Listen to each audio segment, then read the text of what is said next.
I am presenting a complete street sandwich. You can make it any time. It's appropriate for any season.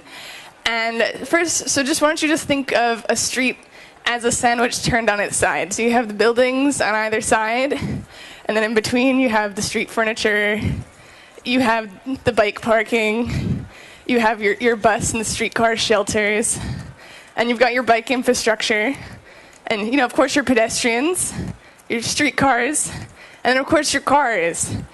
And so cars dominate on a lot of Toronto streets, so to make them more complete, let's pay attention to each of the different users of our streets. So like the pedestrians and the transit users, the cyclists, the drivers, make it so it's a more equitable environment for everybody.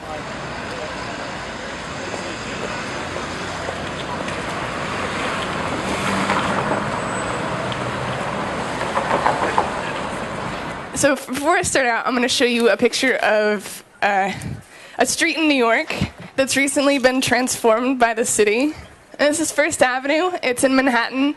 It's a huge street. There's 7 lanes. 5 of them are for cars to drive. 2 are for parking. There's no bike lane.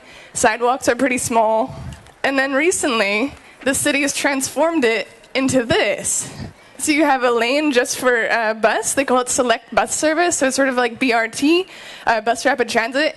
A whole lane just for bikes. It's buffered from the cars, so it's safe. You don't have to worry about traffic. And a little bit less space for cars. So it's a more equitable environment for everybody who uses the street. And so moving on to how this relates to Toronto, is you have University Avenue. You have this huge long stretch. So you have the University line, you have your transit in there, you have tons of space for cars, but you also have beautiful pedestrian space, except that it's in the middle, and it's really hard to get to. And so I'm proposing to add crosswalks, just like how we have here in New York, between these plazas, so to make it so you can use the medians as sort of a park, as sort of a trail along University Avenue. And then also, fixing the fountains. It's such a beautiful spot, but you can hear the cars, so fix the fountains so you can hear the water bubbling and it'll make it a nice experience. And then finally, if you wanted to go a little bit further, you could add bike lanes. So add a bike lane all the way along on both sides. And you could even go farther and separate it, just like this one. You'd have a fabulous north-south route for cyclists in the city and help to calm some of the traffic that uses University Avenue.